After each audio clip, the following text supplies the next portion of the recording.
Assalamualaikum warahmatullahi wabarakatuh. Selamat pagi. Kembali lagi bersama saya Dueng di podcast Laman Inspirasi. Tempatnya orang-orang yang menginspirasi di Kabupaten Lawi. Nah, hari ini spesial nih. Kita di sekolahan lagi nih di SMP 3 Nangapino dengan Mbak. Fadila, panggil saja Dila. Panggil saja. Ini Mbak Dila ini adalah salah satu tenaga pendidik di SMP 3 Nangapino. Nah, hari ini kita pengen ngobrol soal membangun karakter siswa nih, Mbak. Membangun karakter siswa di sekolah begitu. Nah, ngomong-ngomong, Mbak Dila nih asalnya dari mana, Mbak? Saya asli Jawa Tengah, tepatnya di Kabupaten Sukoharjo, Surakarta. Surakarta. Iya. Wah, jauh sekali ya. Berarti dari Jawa ke Kalimantan itu apa karena tugas atau apa, Mbak? Sebenarnya awal tujuan pertama ngikut suami, Oh, tapi karena ada pembukaan lowongan CPNS tahun 2017, nah itu saya mengikuti. Akhirnya alhamdulillah saya keterima. Pertama saya tugas di Menukung, kemudian ini 2 tahun saya udah tugas di Kebebu. 2 tahun sudah Iya. di BB ini ya. Iya. Nah, gimana nih, Mbak? Kan udah 2 tahun ya, artinya waktu awal-awal COVID berarti ya, awal-awal pandemi berarti diterimanya di pindah ke Kebebu maksudnya. Lebih kalau nggak salah, lebih Mbak, Lebih ya? Mbak. Ya, lebih. Lebih. Saya sempat merasakan sekolah sebelum masa new normal. Jadi saya dulu tuh sempat merasakan di sini kan sebelum masa pandemi masih mengerjakan sholat duhur bersama, pulangnya siang. Kok sekarang kan diwajibkan dari pemerintah pembelajaran hanya 120 menit sekarang di masa pandemi ini. Nah, saya pernah merasakan sebelum masa pandemi di Kebebu ini.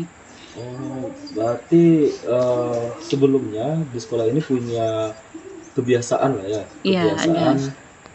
sholat zuhur berjamaah gitu ya. Iya. Nah, ngomong-ngomong ini nih, Mbak, membangun karakter siswa nih. Kalau boleh tahu, Mbak, ini apa mata pelajaran di AMPU, mata pelajaran apa ya, Mbak? Saya mata pelajaran yang di AMPU adalah IPS, Oh, itu. pengetahuan sosial, iya. Baik dari kelas 7, kelas 8, kelas 9, IPS yang saya ampu. Oke. Nah, kemarin kan saya cerita nih dengan Bang Hermansyah gitu, terkait dengan bagaimana sih membangun atau mencapai visi visi sekolah, yakni berwawasan lingkungan. Nah, sudah cukup panjang lebar lah bercerita. Nah, hari ini saya pengen tahu nih, Mbak, bagaimana sih membangun karakter siswa di sekolah? Nah, sependek tahu saya kan pemerintah itu punya atau menetapkan beberapa target lah dalam apa namanya karakter siswa itu sendiri. Kalau boleh tahu ada berapa sih, Mbak, jumlah ini karakter siswa yang harus dicapai itu? Karakter pada umumnya yang ditetapkan pemerintah itu ada 18 ya. 18. Tapi ada beberapa juga yang menjadi target sekolah. Dan itu pun sudah diterapkan dalam perencanaan pembuatan perangkat pembelajaran seperti pembuatan silabus dan RPP. Di situ ada penargetan karakter-karakter yang harus dicapai oleh siswa. Kemudian misalkan nilai religius, kemudian jujur, cinta damai, nilai kebangsaan, Integritas juga. integritas, masih banyak lagi sebenarnya dalam penerapannya. Baik itu bisa diterapkan dalam lingkungan kelas ataupun di luar kelas, di lingkungan sekolah. Nah, untuk di SMP 3 Nangapino sendiri nih, apa sih karakter yang memang menjadi prioritas untuk dicapai, atau apa ya, siswa di SMP 3 Nangapino ini harus punya karakter yang seperti apa sih, Mbak, dari 18 itu? Sebenarnya yang paling utama itu tetap yang religius ya Mas ya. Jadi religius itu yang ditekankan utama. Jadi siswa itu awal masuk itu yang pertama harus berdoa.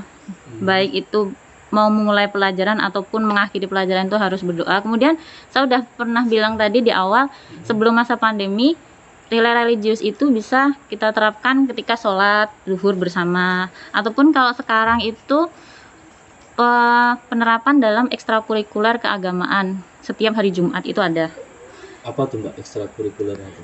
Pemberian materi dari guru agama kepada siswa-siswa baik kelas 7, 8, 9. Oh, semacam ini ya, rohis ya berarti ya. Iya, Kerohanian Islam kerohanian. gitu ya. Kalau yang untuk yang non ada yang non muslim nggak sih Mbak? Ada, cuman kita belum bisa membackup-nya, tapi perencanaan sih dari ibu kepala sekolah nanti mau menghubungi apa ya, pihak apa namanya ya, suster ya. Oh, iya, Kayak iya. gitu. Dulu saya pernah dengar dari ibu itu pernah ada, tapi ini mau di backup lagi sepertinya. Oh, begitu. Heeh. Nah, itu kan di sisi religius sih Mbak. Karena di capaian karakter siswa itu kan ada 18 ya. Heeh. Nah, sedangkan gini deh, kalau untuk di sisi karakter integritas siswa ini seperti apa sih apa ya penerapan dari sekolah sendiri Mbak? Integritas mungkin lebih ke OSIS ya. Oh, OSIS itu paling itu. terus kalau ada apa lagi tadi dia? Ada kejujuran. Kalau kejujuran tuh misalkan di kelas siswa itu harus mengerjakan mengerjakan tugas ulangan secara sportif, mandiri. Itu masuk nilai kejujuran. Kemudian disiplin siswa pokoknya siswa harus mampu mendisiplinkan diri, misalkan dengan masuk kelas dengan tepat waktu, seperti itu, mengumpulkan tugas dengan tepat waktu. Kemudian cinta damai, misalkan ada kawan yang sakit kita jenguk, misalkan kemarin ada musibah di banjir di desa sebelah, nah itu kita membantu anak-anak, kita mengumpulkan sumbangan seperti itu juga. Kemudian nilai kebangsaan, misalkan upacara bendera ataupun memasang foto presiden, wakil presiden, seperti itu juga Itu kita. salah satu bentuk dari penerapan untuk mencapai ini ya karakter ini. Iya, Saya pikir hanya ya memang kewajiban sekolah majang foto presiden, wakil presiden, kemudian gubernur, wakil gubernur. Ternyata itu memang tujuannya untuk mencapai tadi itu ya nilai-nilai kebangsaan. Sebenarnya memang kewajiban juga, tapi itu diselipkan untuk karakter siswa juga. Oke. Nah, gini Mbak, dalam selama masa penerapannya itu kendalanya apa sih Mbak? Kan gini nih, seperti contoh lah kayak di beberapa sekolah yang memang kebetulan saya kenal dengan guru-gurunya, tenaga pendidik di sana itu banyak sekali kendala-kendala. Misalnya nih di sekolah guru-guru ini sudah mencoba untuk membangun nilai-nilai karakter tadi itu. Tapi ketika sudah pulang ke rumah kadang-kadang tidak diterapkan nih oleh siswa. Nah, sampai kemudian balik lagi ke sekolah, mulai lagi dari nol, harus disampaikan lagi oleh guru. Kalau di sini ada kendala nggak sih Mbak? Pasti ada kendala. Sebenarnya namanya pendidikan karakter itu kan harus ada dua pihak, maksudnya dari pihak sekolah sama pihak orang tua di rumah, eksternal dan eksternal kan. Nah, mungkin dari kita misalkan udah mencoba siswa itu untuk gimana penerapan sikap sopan santun ke siswa, tapi kadang ada siswa yang ya tahu sendiri sekarang kayak apa siswa. Nah, itu kadang agak susah membackupnya. Nah, terus ada juga misalkan siswa yang terlambat atau apa. Nah, itu kadang kepala sekolah juga memberikan sanksi. Misalkan sanksinya ini tidak hanya asal sanksi gitu, tidak. Kita terapkan juga karakter di sini. Misalkan sanksinya itu di sini kita tarik benang merahnya mengenai karakter berwawasan lingkungan. Jadi misalkan ada yang terlambat, disuruhlah mereka itu mengut sampah, membersihkan lingkungan sekolah, seperti itu. Oh, itu ada kaitannya ya untuk membangun karakter siswa ya. Karena saya dulu tuh paling risau tuh Mbak. Kalau udah misalnya kena hukum kan, disuruh mengut sampah gitu kan. Masa lah sekolah harus disuruh mengut sampah gitu kan. Ternyata sekarang baru ini nih saya baru paham, oh ternyata memang salah satu perlakuan lah dari guru untuk mencapai nilai karakter wawasan lingkungan tuh ya dengan itu rupanya ya. Iya. Oh, jadi saya selama ini salah paham. Saya kira tuh kok sekolah mendidik kayak gini gitu Mbak dulunya. Iya. Gitu. Nah, tadi kan Nah, ini ada hal yang menggelitik sih sebetulnya, Mbak. Mungkin ini juga dirasakan oleh sebagian besar orang juga lah, berbicara dengan etika anak-anak yang ya generasi-generasi sekarang lah gitu kan. Misalnya nih, mungkin saya pribadi merasakan anak-anak yang katakanlah sekarang usianya SMA atau SMP itu, misalnya contoh kecilnya lewat depan orang tua tuh jarang sekali mau membungkukkan badan. Iya. Terus ketemu orang yang lebih tua tuh, misalnya kalau kita kan dulu harus salaman gitu kan, dididiknya kalau misalnya kita tidak melakukan itu orang tua udah melotot gitu. Nah, kalau sekarang tuh saya lihat kayaknya apa ya, selembe ya atau slow ya anak-anak Santai tuh. aja. macam tidak ada apa-apa gitu. Iya. Nah, peran sekolah terhadap hal ini gimana Mbak? Sebenarnya sebelum masa pandemi ya, untuk kebiasaan ya, itu termasuk kebiasaan sekolah salaman, 3S ya, senyum, sapa, salam. Nah, itu sebenarnya udah diterapkan. Cuman karena kita pandemi ya, itu memang terbatas kan untuk menerapkan itu semua. Baik lebih ke salamannya agak susah. Tapi kalau misalkan ada siswa yang kurang sopan atau gimana, tetap ditegur. Nah, di samping itu kita tetap ada yang namanya pendidikan karakter. Jadi ekstrakurikuler kita tuh ada 2 Mas, ada pendidikan agama itu yang mengarah ke religius, dan pendidikan karakter. Kalau pendidikan agama biasa hari Jumat, kalau pendidikan karakter itu biasa hari Sabtu. Biasa yang mengampu itu Pak Herman. Oh, Pak Herman Ya, luar biasa beliau ya. Nah, ini sebetulnya saya kan sekarang mahasiswa juga Mbak. Jadi saya tuh ngerasain pembelajaran daring ini apa ya? Ada hal yang memang kita tidak dapat gitu loh. Salah satunya kayak tadi tuh, kalau misalnya kita tatap muka kan ada interaksi, terus terjadi apa ya namanya ya, membangun apa hubungan emosional juga dengan tenaga pendidik juga. Nah, dalam konteks apa namanya membangun etika tadi itu, saya ngerasakan sendiri kalau pembelajaran daring ini kan apa ya, kita bisa sambil baring-baring, kadang yang cewek bisa sambil nyapu segala apa kan. Nah, kalau untuk anak SMP sendiri ini gimana gitu Pak? Kan tadi saya belum dapat jawaban ininya nih, peran sekolah tadi untuk membangun etika siswa tuh supaya apa ya, mengikuti norma-norma yang ada gitu Mbak. Sebenarnya membangun etika tuh kita udah sebisa mungkin menerapkan itu tadi, pendidikan karakter itu tadi Pak Mas. Itu lebih ditekankan. Jadi per pertemuan tuh ada materinya, misalkan minggu pertama tentang tata krama, atau nanti minggu kedua tentang yang lain misalkan. Nah, untuk pembelajaran sendiri di SMP 3 ini lebih ke luring.